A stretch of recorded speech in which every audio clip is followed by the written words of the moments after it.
खुशखेचे मी UKG वर्गाची विद्यार्थिनी. मी आज तुमच्या समोर छत्रपती शिवाजी महाराज यांच्याबद्दल काही बोलू इच्छिते. महाराष्ट्राचा जो इतिहास लिहिला तो कोणी येण्यागेण्यांनी नव्हे, तर महाराष्ट्राचा इतिहास लिहिला तो हिरव्या तलवारीच्या खणखणाटीनं, घोड्याच्या टापानं आणि शायरांच्या डफानं. आणि हाच इतिहास घडविला तो छत्रपती शिवाजी महाराजांनी. मुजा त्या छत्रपती शिवरायाला, रयतेच्या राजाला, ज्याच्या भक्तीला जोड नाही, शौर्याला तोड नाही, जो तंग आहे सागर हा समाल, जो छत्र आहे आभा समाल, तो त्या सुराची शान.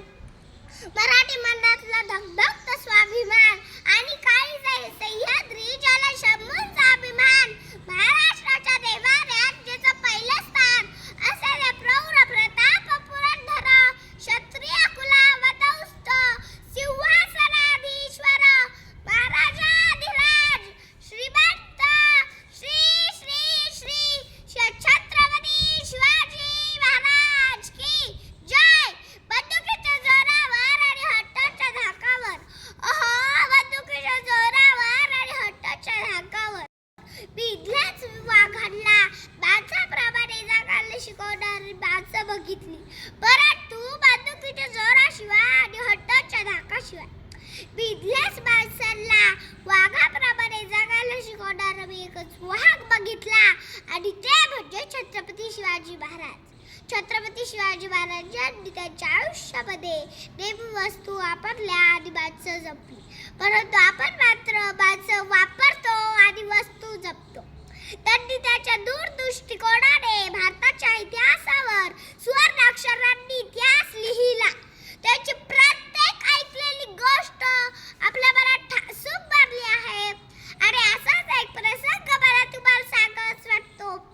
एकदा इटलीचे पंतप्रधान भारत भेटीसाठी आले होते. तेव्हा त्यांना काही प्रश्न विचारला. तुम्हाला सोन्याचं प्रतीक असणारं ताजमहाल बघायचं की तुम्हाला प्रेमाचं प्रतीक असणारं ताजमहाल बघायचं की सोन्याचं प्रतीक असणारं गोल्डन टेम्पल बघायचं? त्या इटलीचे पंतप्रधान म्हणाले, मला तुमचं प्रेमाचं प्रतीक असणार ताजमहालही नको आणि सोन्याचं प्रतीक असणारं गोल्डन टेम्पलही नको. माझ्या देशाच्या राजाचा इतिहास शिकवला जातो ना, त्या राजाचा रायगड मला बघायचा आहे. आणि ते वसर बघायचं, त्याला घेऊन रायगड बघण्यासाठी घेऊन गेले.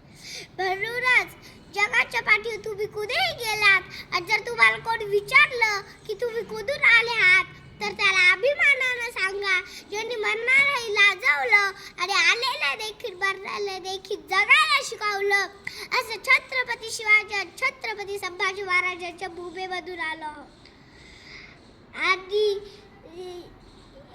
जाता जाता मला एवढंच असं वाटतं, आजी कोणी श्री मला ऐकत आहे तिला मला एवढंच सांगावंसं वाटतं की अगं तलवारीपेक्षा तीक्ष्ण ह्या तुझ्या नजरेची धार आहे. अगं तलवारीपेक्षा तीक्ष्ण हे तुझे नजरेची धार आहे. दुबळी समजू नको तू स्वतःला, तुझी जाऊची लेख आहे, तुझी जाऊची लेख आहे. आणि जाता जाता मला एवढंच म्हणावंसं वाटतं की देवाकडे एक फूल मागितलं तर देवाने अख्खी बागच दिली.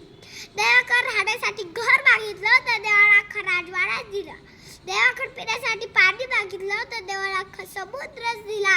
परंतु जेव्हा देवाकडेच देव मागितला तेव्हा त्यांनी छत्रपती शिवाजी महाराजांसारखा देव माणूस दिला. तेव्हा त्यांनी छत्रपती शिवाजी महाराजांसारखा देव माणूस दिला. जय भवानी, जय शिवाजी. हर